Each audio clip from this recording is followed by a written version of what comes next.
They are having a grand old time on the MAGA side attacking Joe Biden for his debate performance, which was no good.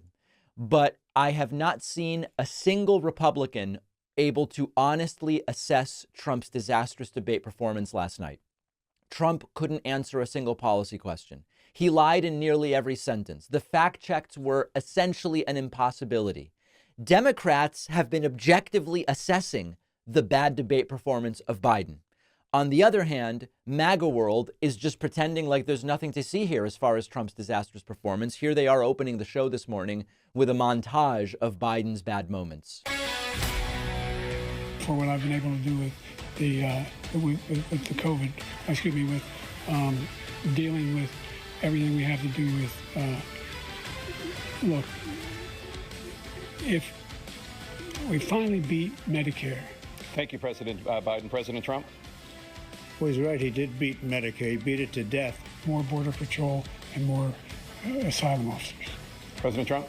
I really don't know what he said at the end of that sentence. I don't think he knows what he said either. He wants to get away with it, get rid of the ability of Medicare to... All right, so you get it. Fox and Friends opening with the compilation. Radical, repugnant Republican Congresswoman Lauren Boebert very firmly tweeting out, quote, "I've yet to find a single Democrat able to honestly say that Joe Biden did a great job last night. Mind you, this is after an entire week of rest. Forget the election.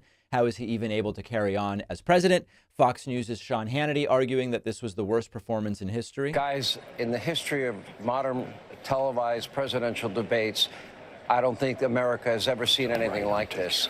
I wrote down some adjectives, and I'm gonna just read a few of them off to you. It was the biggest train wreck of any presidential candidate ever. Britt is right. From the minute he spoke at the opening of the debate, he sounded awful. He started with speedy talk.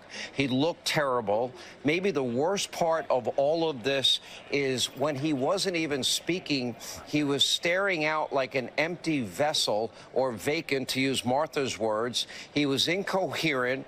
This is after a full week of prep. Mumbling, bumbling, stumbling, dazed, confused. So you get the picture. Now, again, the difference between MSNBC and CNN and Fox News is that MSNBC aired an actual honest assessment of Biden's performance, and it was a very negative assessment.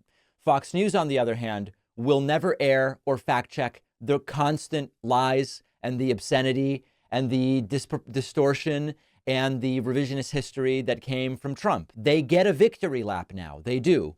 It doesn't guarantee that they win in November. It might end up with them winning in November.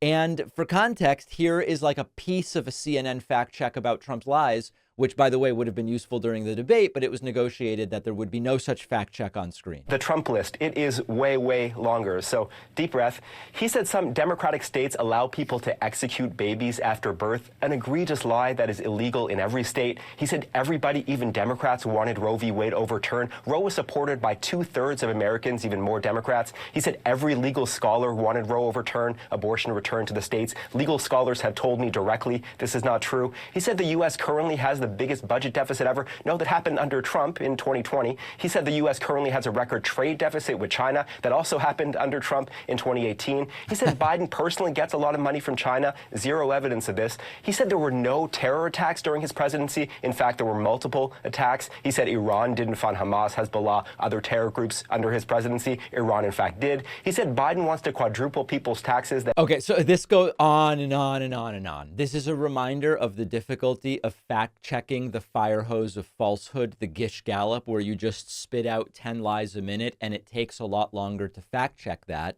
And the Trump debate performance, if it weren't for Biden's terrible stumbles, Trump's debate performance would have been pathetically obvious. If it had been Gavin Newsom up on that stage, Trump would have been absolutely decimated. So here's the bottom line. Is it logical at this point to replace Biden? I think we need to see where public opinion goes before that conversation is seriously discussed.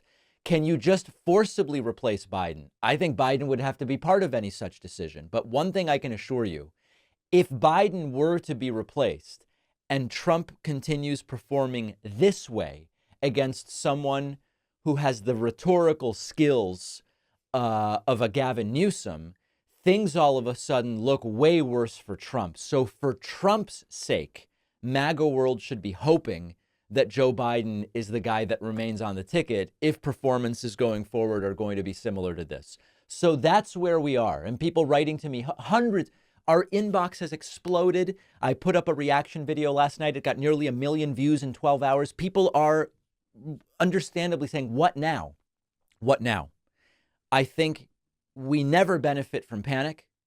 We have to see, after 24, 48 hours go by, what is the national conversation? We have to get post-debate polling and then see what is the discussion that's happening within the Democratic Party. So we've got plenty of show left here. Monday, we may start to get a sense of that. And after the 4th of July holiday, we will definitely have more of a sense of it. Let's take a very quick break. I think one of the most interesting recent developments in medicine is our new understanding of how metabolism impacts aspects of our health. And that's why I love our sponsor, Lumen. Lumen's the world's first handheld metabolic coach. Quite simply, it's just a device that measures your metabolism through your breath. And on the app, it'll tell you if you're burning fat or carbs. And on that basis, it'll give you tailored guidance with the goal of improving nutrition, workouts, sleep, even stress management. All you have to do is breathe into your Lumen first thing in the morning. You'll know what's going on with your metabolism, whether you're burning mostly fats or carbs. And then Lumen will give you a personalized nutrition plan for the day that's based on those particular measurements. Now, you can also breathe into it before or after workouts and meals, which gives you other sets of actionable insights. Your metabolism is like your body's engine. It's how your body turns food into fuel, and it keeps you going and feeling good. And Lumen will give you a better understanding of that. Go to lumen.me/Pacman to get 15% off your Lumen. The link is in the description.